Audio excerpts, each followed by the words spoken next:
আবার চলে এলাম অ্যানিভার্সারির থার্ড পার্ট নিয়ে। এই যে খাবারগুলো প্রিপেয়ার হচ্ছে, যেটা কিছু স্পেশাল মানুষদের জন্য করা হচ্ছে। আমার খুবই ইচ্ছে ছিল আমাদের অ্যানিভার্সারিতে তাদের যত আমার সামর্থ্য হয় ততটা কিছু খাবার খাওয়াতে। আর এই যে সব রেডি করছি, কিন্তু সানির আসতে একটু দেরি হয়ে গেল, তাই আমার যেতেও দেরি হয়ে গেছিলো। আর ঘরে এসে দেখছি সুমিত শিবম বেশ সুন্দর করে আমার যে যেখানে কেক কাটিংটা হবে সেই ব্যাকগ্রাউন্ডটা রেডি করে দিয়েছে। বুদ্ধিটা আমার ছিল।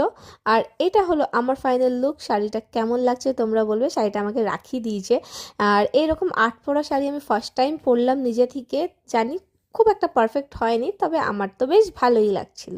আর শাড়ির কালারটা তো জাস্ট ওয়াও ছিল। আর তার সাথে এই কালারের ব্লাউজটা আমি কন্ট্রাস্ট করে পরেছিলাম, সেটাও বেশ ভালো ফুটছিল। তোমাদের কেমন লাগছে অবশ্যই জানাবে। তবে এইখানে প্রায় সবাই চলে এসছে, আর আমি তো বারবার এসেই ব্যাকগ্রাউন্ডটা দেখছি, আমার তো খুবই সুন্দর লাগছিল দেখে। আর প্রায় সবাই চলে এসেছিলো, কিন্তু এখনও আমার মা আসেনি। আর যতক্ষণ মা আসবে না আমি তো ভাই কেক কাটিং করব না। আর তার আগে ভাবলাম চলো আমি কিছু ভিডিও করে নিই সবার সাথে। আর এখানে মা সবাইকে বসে বসে চা খাওয়াচ্ছিল। আর এই যে ফাইনালি চলে এলো আমার মহারানী মা।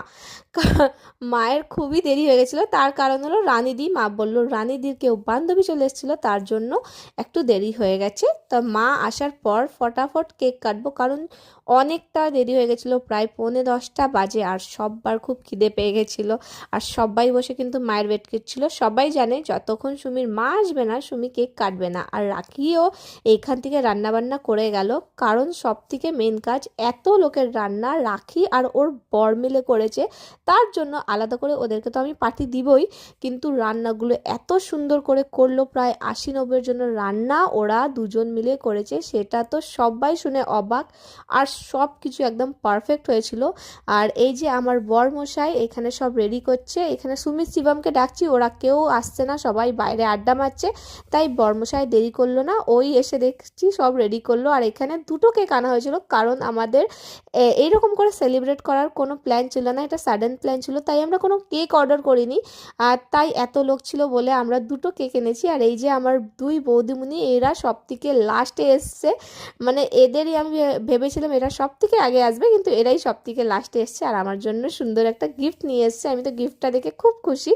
গিফট নিতে কার ভাল লাগে না বলো। আর এই যে হলো আমার এত বড় গোষ্ঠী, এত বড় ফ্যামিলি। মানে আমার এই ফ্রেমেও এই সবগুলো একসাথে ক্যাপচার হতে পারলো না, কারণ এত লোক ছিল। আর ফাইনালি আমাদের কেক কাটিং স্টার্ট হয়ে গেল। আর আমার তো বেশ ভালো লাগছিল। এইরকম প্রথমবার আমরা সেলিব্রেট করছি অ্যানিভার্সারি। এটা আমাদের সেকেন্ড অ্যানিভার্সারি। ফার্স্ট অ্যানিভার্সারিটা আমরা সেলিব্রেট করতে পারলাম না।